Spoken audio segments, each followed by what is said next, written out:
পাকিস্তানের ড্রেসিং রুমের কাছে দিয়ে যাচ্ছিলাম, হঠাৎ করে কানে ভেসে আসলো ভিগি ভিগি রাতোं में फिर तुम आओ ना, আদনান সামির গান। রেজওয়ান, মোহাম্মদ রেজওয়ান গান গাচ্ছে। একটু সামনে যেতেই দেখলাম যে বাবর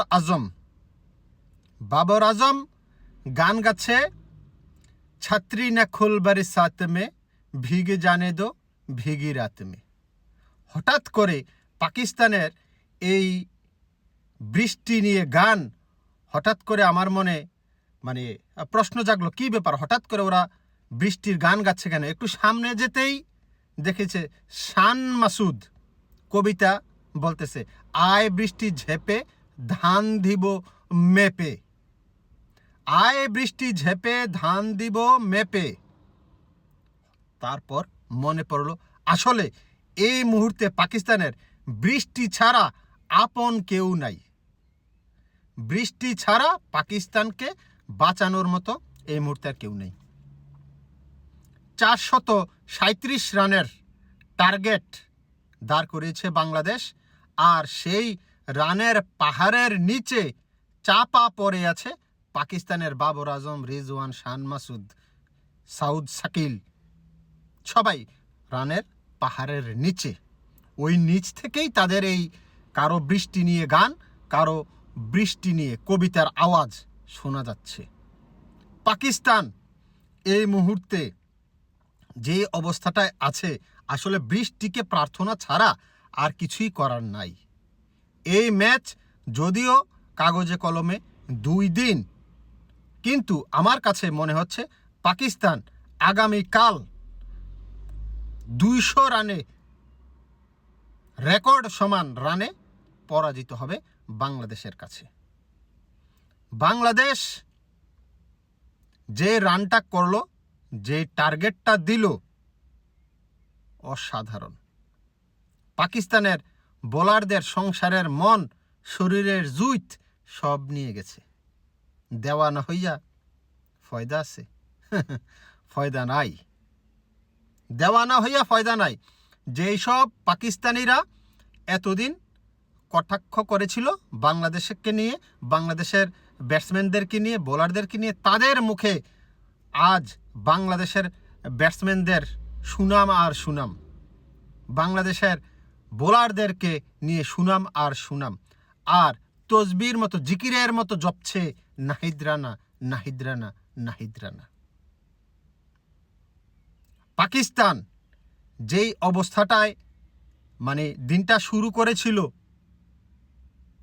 এভাবে তাদের দিনটা শেষ করতে হবে, পাকিস্তানের সমর্থকরা, পাকিস্তানের ক্রিকেটাররা, কিংবা পাকিস্তানের যেসব কন্টেন্ট ক্রিয়েটররা আছে, তারা হয়তো কল্পনাও করে নাই। মুশফিকুর রহিম 137 রান পাকিস্তানের বিপক্ষে সেকেন্ড ইনিংসে, 137 রান। লিটন কুমার দাস 69 রান। প্রথম ইনিংসে সেঞ্চুরি 126 করেছিল, দ্বিতীয় ইনিংসে এসে 69 রান। আমি তো ভাবছিলাম আজকেও সেঞ্চুরি মেরে দিবে। পাকিস্তানের যে অবস্থা হয়েছে, কোনো কুল কিনারা নাই। অথই সাগরে যখন একটি কাঠ বা কাঠের নৌকা যেমনটা দেখায়, পাকিস্তানকে আসলে বাংলাদেশের রানের পাশে এমনটাই দেখাচ্ছে। পাকিস্তানকে বাঁচানোর কোনো উপায় নাই। পাকিস্তান আওয়াজে পাকিস্তান, প্রেস কনফারেন্সে পাকিস্তান, সোশ্যাল মিডিয়ায় পাকিস্তান, মাঠের খেলায় লাড্ডু, ঘোড়ার ডিম। তাদের বোলাররা বল করতে করতে টায়ার্ড হয়ে গেছে, স্পিড 130 থেকে 120-এ চলে আসছে, কিন্তু বাংলাদেশের উইকেট ফেলতে পারে না। আফসোস, আফসোস, আফসোস।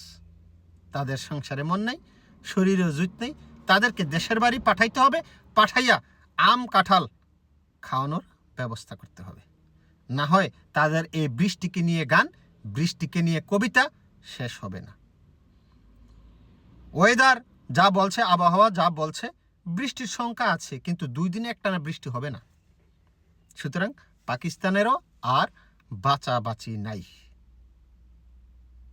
পাকিস্তানের ব্যাটসম্যানরা এখন 2 দিন টিকে থাকার সংগ্রামে নামবে।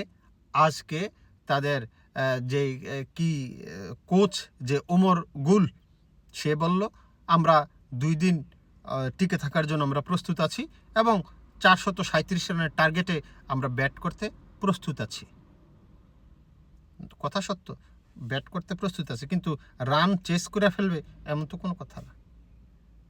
437 রান করতে গেলে আমার কাছে মনে হয় যে পাকিস্তান 200 রানে মিনিমাম পরাজিত হবে। 237 রান করতে পারে কিনা সন্দেহ আছে। কে করবে এই রান? করতে তো হবে।